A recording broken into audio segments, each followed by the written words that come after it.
سیدنا غوث العظم رضی اللہ تعالیٰ عنہ سے بڑی قوی اور قریبی نسبت حاصل کرنے کے لیے یہ قصیدہ غوثیہ بڑا مجرب نسخہ ہے۔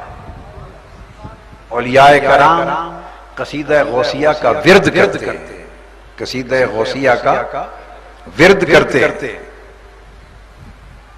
اور حضور سیدنا غوث العظم رضی اللہ تعالیٰ عنہ کی بارگاہ سے نسبت حاصل کرتے ہیں۔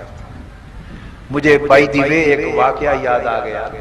میرے استاد تھے جب میں پنجاب یونیورسٹی میں پڑھتا تھا ایم اے میں، تو اسلامی فلسفہ کے استاد تھے میرے پروفیسر ڈاکٹر برہان احمد فاروقی، نامور اسلامی فلسفی اور مفکر ہوئے۔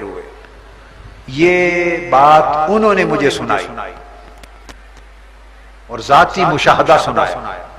وہ بیعت تھے اور ویسے حضور بابا فرید الدین گنج شکر رضی اللہ تعالیٰ عنہ کی اولاد میں سے تھے، نسباً فریدی تھے، اور ان کی نسبت روحانیت میں، طریقت میں سلسلہ نقشبندیہ کے ایک بزرگ تھے حضرت خواجہ منہاج الدین، انڈیا میں ان سے تھی۔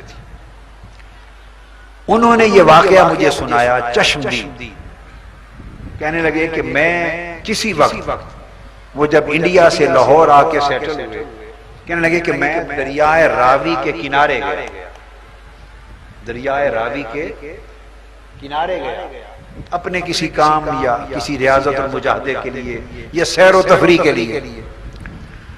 انہوں نے دیکھا، بتایا کہ ایک فقیر وہاں بیٹھا تھا دریائے راوی کے کنارے۔ اب یہ کتابی بات اور سنی سنائی نہیں، مجھے انہوں نے بتایا کہ میرا آنکھوں دیکھا واقعہ۔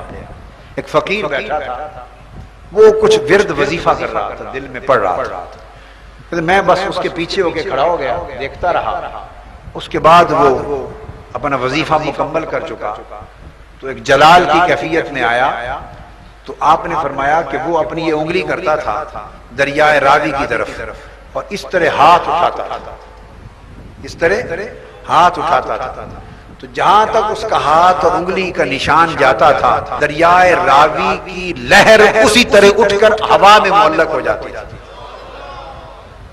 اس کے ہاتھ کے ساتھ لہر دریا کی اٹھ جاتی تھی، پھر جب انگلی نیچے کرتا تھا تو وہ دریا کی لہر نیچے آ جاتی، پھر ہاتھ اٹھاتا انگلی اور پانی مسخر ہو کے اس کی انگلی کے ساتھ ہوا میں اٹھ جاتا، پھر نیچے۔ میں نے دیکھا کہ وہ متعدد بار اس طرح دریا کی لہروں کو اپنے ہاتھ میں قابو کر کے اچھالتا رہا، گراتا رہا۔ جب وہ فارغ ہو گیا اس مشغلے سے، تو میں نے اس کے قریب ہو کے پوچھا کہ آپ کیا پڑھتے ہیں جس سے دریا کی لہریں آپ کے تابع ہو گئی؟ دریا کی لہریں کیا پڑھتے ہیں؟ اس نے مجھے بتایا میرے کان میں قصیدہ غوثیہ پڑھتا،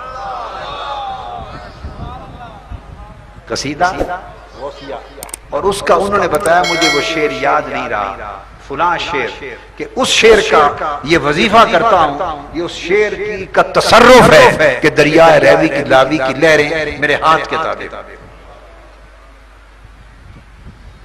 یہ حضور سیدنا غوث العظم رضی اللہ تعالیٰ عنہ کا ایک کلام، ان کے کلام کا وظیفہ کرنے والے آفاقی عناصر کو اپنے تابع کر لیتے ہیں، تو صاحب کلام کے آفاق و عالم میں تصرفات کا عالم کیا؟